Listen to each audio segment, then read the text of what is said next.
Hi, Deacon John Wilson here, Education Enrichment Director for West Angeles Church here in the Family Life Center, third floor, where we have our homework club and other activities.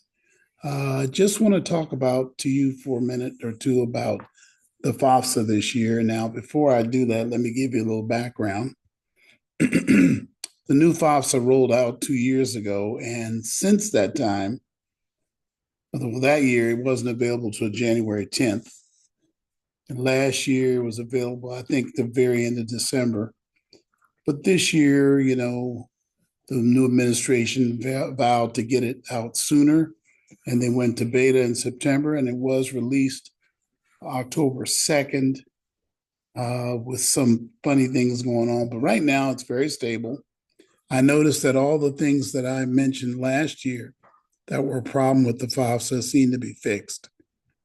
This is in the 5 or 6 I've done already. I'll let you know if I find anything else I did last year. But I don't think there will be. I think it's pretty stable. You still have the funny sort of process issues that the new system brings in. And I'll do a video about that really soon, because it's not like the FAFSA you remember, parents. It's not like strictly linear, one person sits down and does it. Well, you have a student section, student has to mention the parent, then you have a parent section. The student actually calls the parent in their part of the FAFSA, and then there's a second section for the parents, and then it can be delivered, and we can help you with that. And we'll probably be, I've been doing ones in the community now for people, but we'll formally do an email. Matter of fact, I'll put down the description block below a link you can click and have us do your FAFSA for you and or answer any questions about the FAFSA. But it starts with you submitting the data sheet. And it's interesting, the data sheet does not request any financial information. It's all going to be retrieved from the tax return. Okay? So if we do your FAFSA, we don't need that information. I hear that schools who are trying to follow that California law are asking students to bring financial information. All they should ask is, did you file your taxes? They're going to do it for you. Because you file taxes, they don't need the financial data.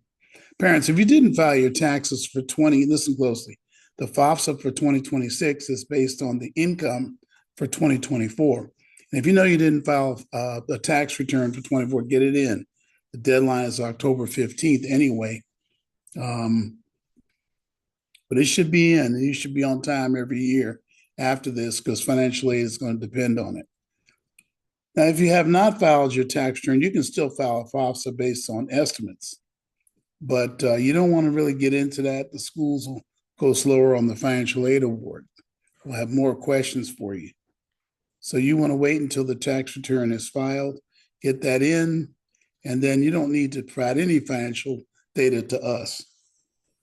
We ask in our form, did you file a return? That's for 2024, parents, not 25. Okay?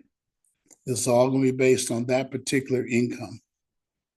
All right, there's some other particulars that we'll have to go over in the next video, but I wanted to say it does look like it's working fine. No problem. Shout out to Rex Ridgway, my buddy. This is my answer to your question, because I got it 3 other times and I thought about you. But looks like everything looks good on that end. But there's always the normal concerns, Rex and others, about this process. Because if you have mixed families and people living together, have kids in the house, and there's so many different arrangements that we tend to have in our community that we need to be honest about. It makes doing the FAFSA a little bit harder. Some of those I've seen in other communities too, but I see it a lot in our community. So, get a hold of me if you have any questions. I will cover, 2 or 3 frequently asked questions in the next video that I think you need to hear. I'll put that out tonight. God bless you. FAFSA's open. Go to FAFSA.gov and start filling out the FAFSA with the student section first, or look at the description block below and fill out the FAFSA data form that I'm directing you to. God bless you. Thank you very much. Bye-bye now.